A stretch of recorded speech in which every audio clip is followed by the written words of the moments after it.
Welcome to this video on bagging techniques in data mining.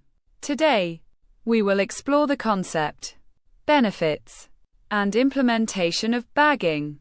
Let's dive in. In this presentation, we will begin with an overview of bagging and its role in reducing overfitting. We will examine its advantages and disadvantages, covering speed and bias concerns.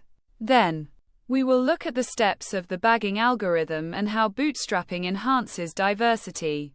We will discuss out-of-bag accuracy, which serves as a validation metric. Finally, we will explore how bagging is implemented using Python.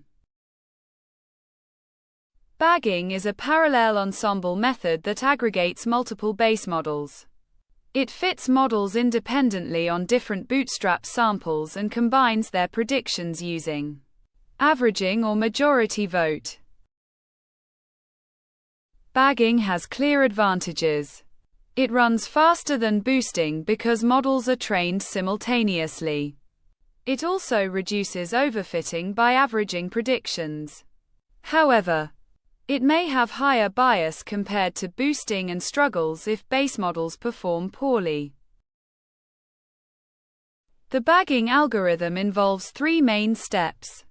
First, generate bootstrap samples from the dataset. Second, fit a base model to each bootstrap sample. Finally, combine predictions using averaging or majority vote. Bootstrapping is critical in bagging. It creates random samples by sampling with replacement.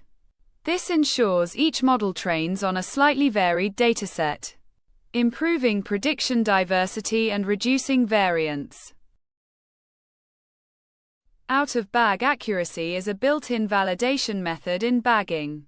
It uses data excluded from bootstrap samples to estimate prediction error. This provides an efficient way to evaluate the ensemble's performance. This Python code demonstrates bagging using scikit-learn.